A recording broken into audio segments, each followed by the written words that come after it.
بسم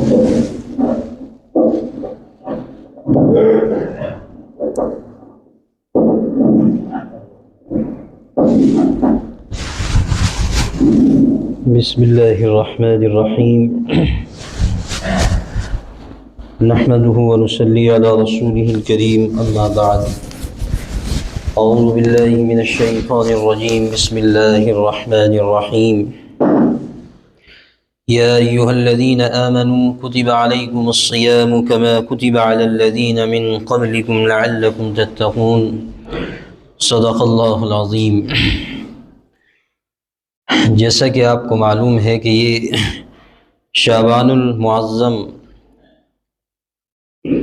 کے مہینے کے آخری دن، آخری ایام چل رہے ہیں، اور جیسے جیسے ہم آگے بڑھ رہے ہیں اسی طرح رمضان المبارک کا مہینہ جو رحمتوں، برکتوں اور عظمتوں کا مہینہ ہے وہ قریب تر آ رہا ہے۔ اس موقع پر جناب رسول اللہ صلی اللہ علیہ وسلم ایک خطبہ ارشاد فرمایا کرتے تھے، جس سے اس مہینے کی اہمیت کا پتہ چلتا ہے۔ حضرت سلمان فارسی رضی اللہ تعالی عنہ کی روایت ہے، آپ فرماتے تھے یا ایھا الناس قد اظلکم شہر عظیم شہر مبارک، کہ لوگوں تمہارے اوپر ایک عظمت و برکتوں والا مہینہ سایہ فگن ہونے والا ہے، اور اس میں ایک رات ایسی ہے جو 1000 مہینوں سے بہتر ہے۔ تو یہ خطبہ ایک لمبی حدیث ہے، آپ رمضان المبارک کی اہمیت پر بیان فرمایا کرتے تھے۔ دیکھیے، رمضان المبارک کا مہینہ شروع ہونے والا ہے، اور ہمارے لیے یہ جاننا ضروری ہے، رمضان ہی نہیں بلکہ کوئی بھی عبادت ہو تو اس کے پیچھے کا جو فلسفہ ہے، اس کے جو مقاصد ہیں، تو ان مقاصد کو جاننا ہمارے لیے ضروری ہوتا ہے، اس لیے بھی کہ اگر اس کے پیچھے کے جو مقاصد ہیں، جو حکمت ہے، وہ اگر ہم نہیں جانیں گے تو وہ محض ایک رسم اور ایک معمول بن جاتا ہے کہ ہاں بس ٹھیک ہے کرنا ہے۔ جیسے نماز کا مقصد اگر معلوم نہ ہو تو بس آئے گا آدمی نماز پڑھے گا، لیکن اگر یہ پتہ ہو کہ ہاں نماز سے اللہ کی یاد تازہ ہوتی ہے اور اس کے مقاصد کیا ہے تو پھر نماز میں اور مزہ آئے گا۔ اسی طرح قربانی کے مقاصد ہمیں پتہ ہوتے ہیں، تب ہم قربانی کرتے ہیں تو قربانی کرنے میں مزہ آتا ہے، بہرحال وغیرہ وغیرہ۔ اسی طرح سے رمضان کیا چاہتا ہے، رمضان کا مقصد کیا ہے؟ ایک رمضان کا مقصد ہے، ایک حکمت ہے، اور ایک اس کا ثمرہ ہے، فائدہ۔ تو یہ چیزیں ہمارے لیے جاننا ضروری ہے، اس لیے کہ لاجیکل بات ہے کہ وہ اللہ، وہ رب جو ایک بندے کو اپنے 70 ماہوں سے زیادہ پیار کرتا ہے، تو وہ پورے دن بھوکا رہنے کا کیوں حکم دے رہا ہے کہ آپ کو پورے دن بھوکا رہنا ہے، پیاس کی شدت برداشت کرنی ہے؟ تو ظاہر ہے اس کے پیچھے کچھ نہ کچھ تو مقصد ہوگا۔ وہ کیا مقصد ہے وہ ہمیں جاننا ہے، تو وہ مقصد ہمیں کہیں ڈھونڈنے کی ضرورت نہیں، وہ مقصد خود قرآن کریم نے بیان کیا۔ جیسے میں نے آیت پڑھی ہے، یا ایھا الذین آمنوا کتب علیکم الصیام کما کتب علی الذین من قبلکم لعلکم تتقون۔ اللہ تعالیٰ فرما رہے ہیں کہ اے ایمان والو، یہ ہماری آپ کی بات نہیں ہے، اللہ فرما رہے ہیں کہ اے ایمان والو، اے وہ لوگوں جو ایمان لے کر کے آ گئے، تم پر روزے فرض کیے گئے ایسے ہی جیسا کہ تم سے پہلی امتوں پر فرض کیے گئے تھے۔ مقصد کیا ہے؟ لعلکم تتقون، یہ ہے مقصد، تاکہ تم متقی بن جاؤ، تم پرہیزگار بن جاؤ، یعنی کہ تمہارے اندر تقوی آ جائے۔ اب یہ تقوی کیا چیز ہے؟ تو دیکھیے، اب یہاں یہ بات سمجھنے کی ہے، اس سے یہ بات تو پتہ چلی کہ اللہ تبارک و تعالی انسان کا جو باطن ہے اس کو بنانا چاہ رہے ہیں۔ ایک ہے انسان کا ظاہر جو ہم اور آپ سنوار لیتے ہیں، نہائے دھوئے، اچھے کپڑے پہن لیے، سرما لگا لیا، ایک تو یہ ظاہر ہے۔ ایک ہے انسان کی روح اندر، تو جیسے جسم بیمار ہوتا ہے ایسے ہی روح بھی بیمار ہوتی ہے انسان کی۔ روح کے بیمار ہونے کا پتہ کیسے چلتا ہے؟ عبادات میں مزہ نہیں آتا، اچھے کاموں میں طبیعت نہیں لگتی، ہر طرف یہ دل چاہتا ہے کہ بس گناہ کی طرف جائے، بد نظری کرے، چاہے وہ موبائل کے ذریعے ہو اور دوسرے مناظر کے ذریعے سے ہو۔ تو جب روح بگڑتی ہے، جیسے جسم بگڑتا ہے، بخار آتا ہے تو زبان کا ذائقہ خراب ہو جاتا ہے، تو ایسے ہی جب انسان کی روح بگڑتی ہے تو اس کے یہی اثرات مرتب ہوتے ہیں۔ اس کا دل نہیں لگتا تلاوت میں، ذکر میں، نماز میں، بس آئے گا اور ایک فارمیلٹی پوری کرے گا اور وہ وہاں سے بھاگنے کی کوشش کرے گا۔ تو اس کا مقصد کیا ہے؟ اس کا مطلب یہ ہے کہ آپ کی جو روح ہے وہ بیمار ہے۔ تو روزہ جو ہے وہ اسی روح کا علاج ہے، لعلکم تتقون، تاکہ تم متقی بن جاؤ۔ لہذا متقی، اب سمجھیے کہ تقوی کیا ہے۔ دیکھو تقوی کیا ہے؟ تقوی ہے کہ ہر وقت انسان کے ذہن میں اللہ تبارک و تعالیٰ کے موجود ہونے کا احساس انسان کے دل میں رہے، جیسے کہ روزے میں ہوتا ہے۔ اس کی پریکٹس خوب روزے میں بخوبی ہوتی ہے، 100% ہوتی ہے، ہوتی نہیں ہوتی ہے۔ آپ نے روزہ رکھ لیا مثال کے طور پر، اب آپ کو بھوک بھی لگی ہوتی ہے، شدت کی پیاس بھی لگی ہوتی ہے، شدید گرمی کا زمانہ ہے، لیکن آپ دیکھیں گے کہ آپ بند کمرے میں ہیں، آپ کو کوئی دیکھ بھی نہیں رہا، آپ چاہے تو کھانا کھا سکتے ہیں، چاہے تو پانی کا گلاس پی سکتے ہیں، ٹھنڈا شربت پی سکتے ہیں، اور باہر آ کر کے منہ صاف کر کے کہہ دے کہ میرا روزہ ہے، کسی کو کیا پتہ چل رہا ہے؟ لیکن آپ نہیں کرتے، کیوں؟ کوئی ایک، آخر وہ کون سی طاقت ہے جو آپ کو یہ سب کرنے سے روک رہی ہے؟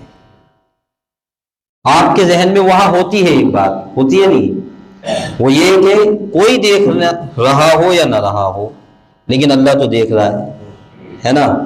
وہاں یہ بات ہوتی ہے کہ کوئی دیکھ رہا ہو یا نہ دیکھ رہا ہو، لیکن اللہ دیکھ رہا ہے، اس لیے آپ پانی نہیں پیتے، آپ کھانا نہیں کھاتے۔ اسی چیز کا نام کیا ہے؟ تقوی ہے۔ لہذا اللہ تبارک و تعالیٰ پورے مہینے ہم سے اس چیز کی پریکٹس کراتے ہیں، اور پھر یہ کہتے ہیں کہ دیکھو تمہارے اندر یہ صلاحیت ہے، تمہارے اندر یہ صلاحیت ہے کہ تم حلال چیز سے بھی رک سکتے ہو اللہ کے کہنے پر، حرام چیز سے، حرام تو دور کی بات ہے، تم نے اللہ کے کہنے پر پورے ایک مہینے وہ چیزیں جو تمہارے لیے حلال تھی دن میں، وہ اللہ کے لیے تم نے چھوڑ دی، کھانا چھوڑ دیا، پینا چھوڑ دیا، بیوی کے پاس جانے سے تم رک گئے۔ لہذا تمہارے اندر ایک صلاحیت ہے، اس صلاحیت کو پہچانو۔ لہذا جب تم حلال چیزوں سے رک سکتے ہو پورے مہینے، تو تم پورے سال حرام چیزوں سے بھی رک سکتے ہو۔ یہ مقصد ہے روزے کا، لعلکم تتقون، یعنی کہ تم متقی بن جاؤ۔ اور میں نے بتایا متقی کا مطلب کہ انسان کے لیے، انسان کے دماغ میں یہ بات فٹ ہو جائے، وہ تاجر ہے تو تجارت کرتے ہوئے، ناپ تول میں کمی کرتے ہوئے، معاملات کرتے ہوئے، کاروبار کرتے ہوئے، یعنی کوئی بھی زندگی کا اس کا مشغلہ ہے، تو اسے اگر کچھ غلط کرنے کا موقع ملتا ہے تو اس کے دماغ میں یہ بات بیٹھ جائے، فٹ ہو جائے کہ ہاں اللہ تبارک و تعالیٰ دیکھ رہے ہیں۔ اسی کا نام تقویٰ ہے، اور یہ پریکٹس روزے کے اندر خوب ہوتی ہے۔ تو کیا صرف اللہ تبارک و تعالیٰ صرف رمضان میں یہ مطالبہ ہے ہم سے، یا پورے زندگی میں ہے، پورے سال ہے؟ پورے سال ہی یہ مطالبہ ہے نا، کہ ہمارے ذہن میں یہ استحضار رہے کہ کوئی ذات ہے، کوئی شخصیت ہے جو کیا کر رہی ہے؟ دیکھ رہی ہے۔ تو یہ مقصد ہے روزے کا۔ اسی طرح سے، اور یہ مقصد کب پورا ہوگا؟ جب روزے کو روزے کے طریقے سے رکھا جائے، یعنی کہ آنکھ کا بھی روزہ، ناک کا بھی روزہ، زبان کا بھی روزہ، اس ساری چیزوں کا جو ہے روزہ ہونا چاہیے۔ اسی طرح سے جو دوسرا فائدہ ہے اس کا، یعنی کہ اخوت، محبت اور ہمدردی پیدا ہوتی ہے، کہ انسان کو پتہ چل رہا ہے کہ بھوک کیا ہے، پیاس کیا ہے۔ تو یہ وہ ساری چیزیں ہیں جو انسان کی روح کو سنوارتی ہیں۔ اب ایک آدمی کے پاس خوب دولت ہے، خوب دولت کی انبار ہے، لیکن اسے پتہ ہی نہیں کہ بھوک کیا ہے. اس کا بھائی جو ہے بھوک سے مر رہا ہے. ایک بھائی کے پاس خوب ہے، خوب پیسہ ہے ایک بھائی کے پاس، اور ایک بھائی جو ہے قرضے میں بالکل مقروض ہے، جکڑا ہوا ہے. وہ اس کی ہیلپ نہیں کر پا رہا ہے. کیوں نہیں کرتا؟ اس لیے کہ روح بیمار ہے. تو ایسی دولت کا کیا فائدہ ہے؟ تو جہاں اللہ تبارک و تعالیٰ یہ چاہتے ہیں کہ ہمارا جسم صاف ہو، پاک ہو، تو وہی اللہ تبارک و تعالیٰ یہ چاہتے ہیں کہ ہماری روح بھی پاک ہو. جو ہمارا باطن ہے، اگر ہمارا باطن پاک نہیں ہوگا تو ظاہر ہے پھر تو کیا ہے، جسم تو ان کے بھی صاف ستھرے ہیں جن کے نام ابھی نکل کر کے آ رہے ہیں، بلکہ ان کی تو چمڑی ہم سے بھی زیادہ گوری اور صاف ستھری ہے، یا نہیں ہے؟ ایپسٹین فائل کے اندر جن لوگوں کے نام آ رہے ہیں تو جسم تو ہمارے ان کے ہم سے بھی اچھے ہیں، لیکن آپ یہ دیکھیے، اندازہ لگائیے کہ روح کیسی ہے ان کی، کیسی روح ہے، شیطان بھی شرما جائے. تو یہ روح بنانا مقصد ہے. جسم تو بنا لیں گے، آپ سرما لگا لیں گے، نہا لیں گے، غسل کر کے آ گئے، اچھے کپڑے پہن لیے، لیکن اصل کامیابی کب ہے؟ جب انسان کی روح بن جائے. یعنی دوسروں کا درد ہمارا درد، دوسروں کی تکلیف ہماری تکلیف، دوسروں کا غم ہمارا غم، اور انسانیت، ہمدردی، خیر خواہی، یہ ساری چیزیں ہیں، یہ ساری چیزیں ہیں. تو یہ ساری چیزیں روزے سے پیدا ہوتی ہیں. اور یہ کب پیدا ہوں گی؟ جب روزے کو روزے کے طریقے سے رکھا جائے گا.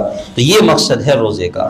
تو یہ میں نے اسی لیے بیان کیا کہ یا ایھا الذین آمنوا کتب علیکم الصیام کما کتب علی الذین من قبلکم لعلکم تتقون، تاکہ ہم متقی بن جائیں، تاکہ تقوی ہماری زندگی کے اندر آ جائے. تو یہ تو روزے کا ایک ظاہری اور باطنی فائدہ ہو گیا. باقی دنیاوی فائدے تھے آپ بخوبی واقف ہیں. آج دنیا مان نہیں ہے، وہ ایک الگ بات ہے کہ میڈیکل ماننا ہے، ورنہ تو جو بات میڈیکل کہہ رہا ہے کہ آپ ہائی پوٹینشن سے محفوظ ہو سکتے ہیں، آپ کینسر جیسی بیماری سے محفوظ ہو سکتے ہیں، 30 سے 40 دن آپ بھوکے رہیں، وہی بات شریعت کہہ رہی ہے. تو چونکہ یقین میڈیکل لائن پہ زیادہ ہے تو آدمی وہاں زیادہ وشواس اور ٹرسٹ کرتا ہے. لیکن یہی چیز جب لوگوں نے، سائنٹسٹوں نے اس پر جو ہے ریسرچ کیا تو وہ خود اس نتیجے پر پہنچے کہ یہ جو فارمولہ ہے کسی عام شخصیت کا دیا ہوا نہیں ہے، یہ کسی بڑی شخصیت کا دیا ہوا فارمولہ ہے کہ انسان اس طرح کرنے سے، ایسی پریکٹس کرنے سے، اتنی بڑی بیماری، ہارٹ جیسی بیماری سے، ڈائبٹیز سے، اور نہ جانے بڑی لمبی فہرست ہے. بہرحال دعا کرے کہ اللہ تبارک و تعالی ہمیں یہ مہینہ نصیب فرما رہے ہیں اور ہم اس مہینے کے اندر داخل ہو رہے ہیں، تو دعا کریں کہ اللہ تعالیٰ اس کی باغ بہاریں ہم دیکھیں اور یہ عزم کریں ابھی سے. اس لیے کہ رسول اللہ صلی اللہ علیہ وسلم پورا رمضان، وہ پورا شعبان دعا کرتے تھے.